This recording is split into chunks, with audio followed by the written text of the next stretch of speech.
ఈరోజు మీ అందరికీ రాగి సంకటి ఎలా చేయాలో చూపించబోతున్నాను. ముందైతే ఒక కప్పు రాగి పిండి తీసుకున్నాను. అలానే హాఫ్ కప్ రైస్ తీసుకున్నాను. ఆ రైస్ని 3 సార్లు వాష్ చేసి వాటర్ పోసి నానబెట్టుకున్నాను 1 అవర్ పాటు. ఇప్పుడు ఒక గిన్నె తీసుకున్నాను. దాంట్లోకి నేను 4 కప్స్ యాడ్ చేసుకున్నాను వాటర్ అనేవి. కానీ 4 కప్స్ నాకు సరిపోలేదు. తర్వాత 2 కప్స్ నేను యాడ్ చేసుకున్నాను. అది కూడా వీడియోలో కనిపిస్తుంది. కాబట్టి ఒక్కసారి మీరైతే 6 కప్స్ వాటర్ అనేవి యాడ్ చేసుకోండి బౌల్లోకి.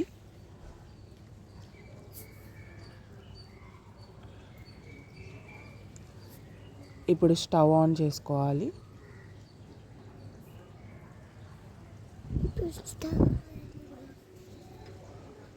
స్టవ్ ఆన్ చేసుకున్న తర్వాత బౌల్లోకి వాటర్ తీసుకున్నాం కదా, దాన్ని పెట్టుకొని హై ఫ్లేమ్లో పెట్టుకోవాలి. ఆ వాటర్ అంతా బాగా మరిగే వరకు ఉంచుకోవాలి.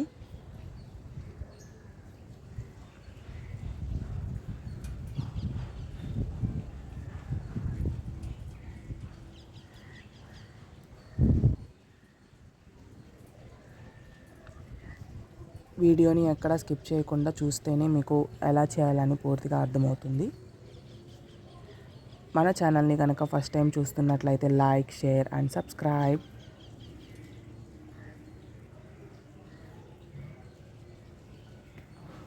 మరిన్ని వీడియోస్ కోసం ఛానల్ని అయితే సబ్స్క్రైబ్ చేసుకోండి. చూస్తున్నారు కదా, వాటర్ ఇలా బాయిల్ అవటం స్టార్ట్ అయిన తర్వాత ముందుగా కడిగి పెట్టుకున్న రైస్ ఏదైతే ఉందో దాన్ని దీంట్లోకి వేసుకోవాలి. ఏ టైప్ రైస్ అయినా యూస్ చేయొచ్చు. చూస్తున్నారు కదా, రైస్ మొత్తం యాడ్ చేస్తున్నాను. యాడ్ చేసిన తర్వాత రైస్ మెత్తగా అయ్యే వరకు, అంటే మరీ మెత్తగా కాదు, రైస్ ఉడికేంత వరకు ఉడికించాలన్నమాట. మధ్య మధ్యలో తిప్పుకుంటూ ఉడికించాలి.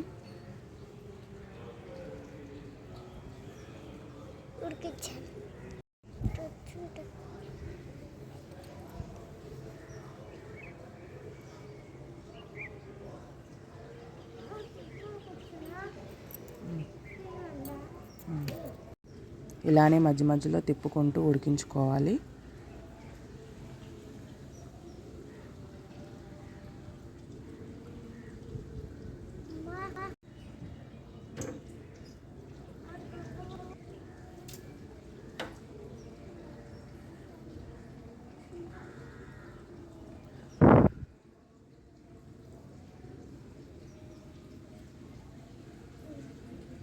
చూస్తున్నారు కదా,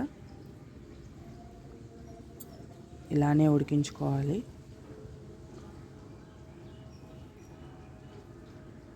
ఆల్రెడీ మనం 1 అవర్ పాటు పక్కన నానబెట్టాం కాబట్టి రైస్ కొంచెం తొందరగానే ఉడుకుతుంది.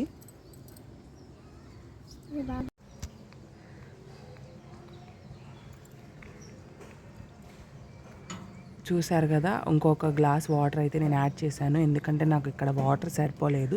రైస్ ఉడికిన తర్వాత మళ్ళీ మనం రాగి పిండి కూడా వేయాలి కాబట్టి నాకు రైస్ సరిపోలేదు. కాబట్టి మీరు ముందుగానే 1 కప్ రాగి పిండికి అలాగే హాఫ్ కప్ రైస్కి 6 కప్స్ వాటర్ అనేవి యాడ్ చేసుకోండి.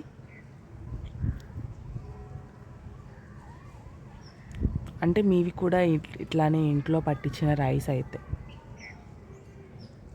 ఫస్ట్ అయితే 4 కప్స్ వాటర్ అనేవి యాడ్ చేసుకోండి.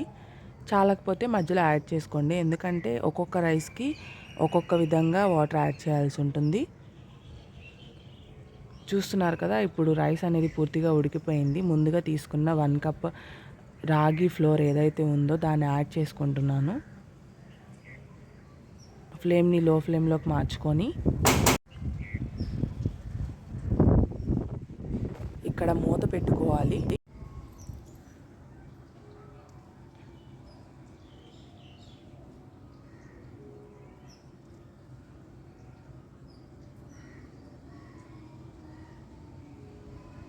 మూత పెట్టుకొని ఉడికించుకోవాలి. పొంగు వస్తుంది అనిపించినప్పుడు మూత తీసి చూడాలి.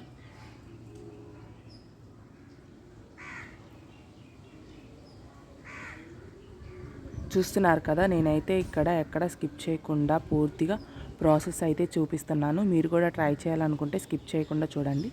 చూస్తున్నారు కదా, ఇలా పొంగొస్తున్నప్పుడు మూత తీసి చూశాను, ఎలా ఉందో చూసారు కదా. మనం రైస్తో పాటు రాగి ఫ్లోర్ కూడా యాడ్ చేసాం కాబట్టి మనకి ఇక్కడ ఉప్పు ఖచ్చితంగా వేసుకోవాలి, సాల్ట్ ఖచ్చితంగా యూజ్ చేయాలి. టేస్ట్కి తగినంత సాల్ట్ వేసుకొని మళ్ళీ ఒకసారి మూత పెట్టుకొని మళ్ళీ 1 మినిట్ ఉడికించుకోవాలి. అలాగే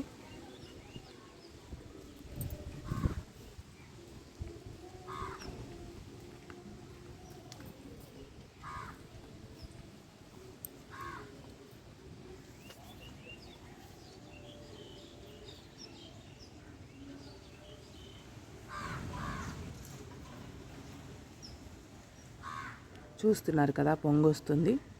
ఇలా పొంగొచ్చేటప్పుడు మూతను తీసేసుకున్నాము. ఇప్పుడు దీన్ని మొత్తాన్ని మిక్స్ చేసేసుకోవాలి. చక్కగా కలిసిపోయే వరకు మిక్స్ చేసుకుంటూ ఉండాలి.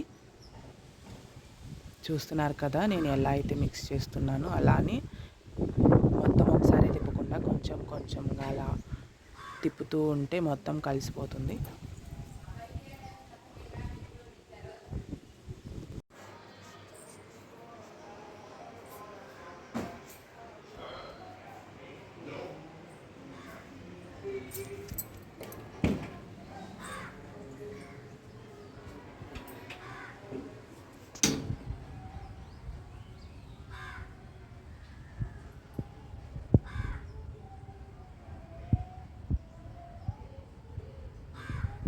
ఎక్కడ ఉండలు లేకుండా మొత్తం మిక్స్ చేసేసుకోవాలి.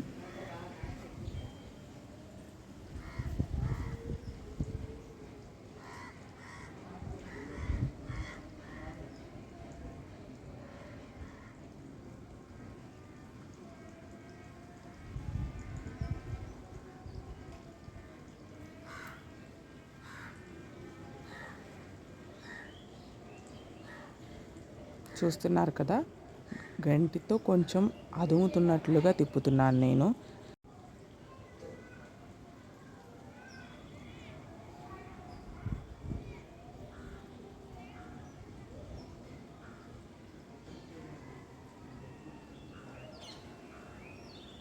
చూస్తున్నారు కదా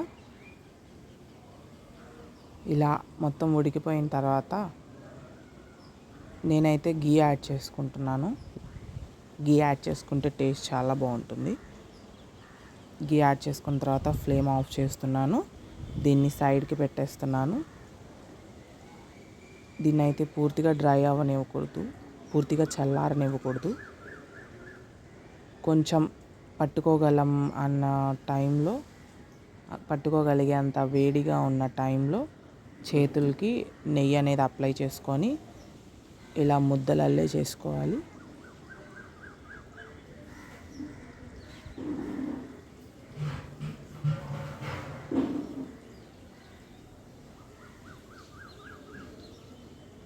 చూస్తున్నారు కదా ఇలానే చేయాలి ముద్దలు అనేవి. మళ్ళీ నేను గీ అప్లై చేసుకున్నాను హ్యాండ్స్కి. మళ్ళీ ఇంకొకసారి తీసుకున్నాను. చూస్తున్నారు కదా మళ్ళీ నేను అలానే ముద్దల్లే చేసుకుంటున్నాను.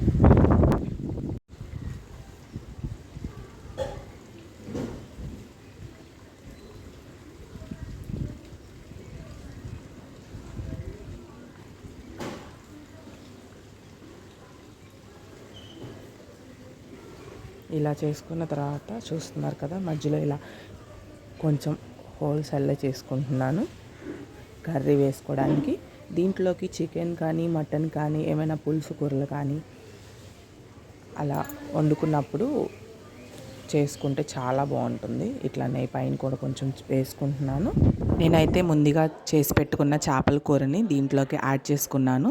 టేస్ట్ అయితే చాలా బాగుంటుందండి. నాన్ వెజ్ చేసుకున్నప్పుడు మీరు కూడా ట్రై చేయండి.